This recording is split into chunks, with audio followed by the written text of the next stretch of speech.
In today's video, I'm going to teach you how to have only you or selected admins post on a space in Circle. So, this is particularly useful if you want to keep the conversation streamlined and focused, allowing your space to act more like an announcement board rather than an open forum. Let's jump right into it.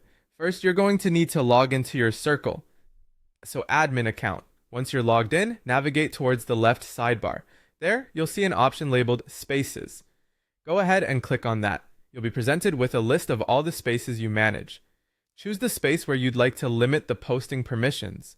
Clicking into your space will take you to a new area where you can manage various settings. What we're interested in is the settings menu, so click on that. Within the settings, there will be an option titled Permissions Access. This is where the magic happens, so be sure to select it. Now you'll see a list or setting labeled Who Can Post. This is extremely important because it directly determines who is permitted to make posts in your selected space. Click on this option and you'll then be given a choice. You can set this to admins only if you want just yourself and any other admins to be able to post. If you're the sole admin for this space and wish to solely manage content, you'll choose yourself here. After making this selection, you need to scroll down a bit further until you see the Save Changes button. Click this to secure your new settings.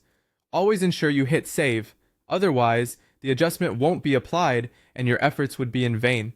Once you've saved your changes, it's essential to verify everything is working as expected. To do this, you should log in as a regular member or use a test account to simulate the user experience from someone without admin permissions. Check to see if the Create Post button is hidden or disabled for them. If everything is set up correctly, they should no longer see the option to create new posts within that space. Finally, if you like, you can also test some more, just to be absolutely certain your permissions are set correctly. This is a great way to ensure there are no unexpected issues and you've successfully restricted posting access. And that's it! You've configured your space to allow only specified individuals to post. By doing so, you've taken a crucial step in maintaining a focused and organized environment within your online community. I hope you found this guide helpful, and feel free to leave any questions or comments if anything is unclear. Thanks for watching, and see you in the next video.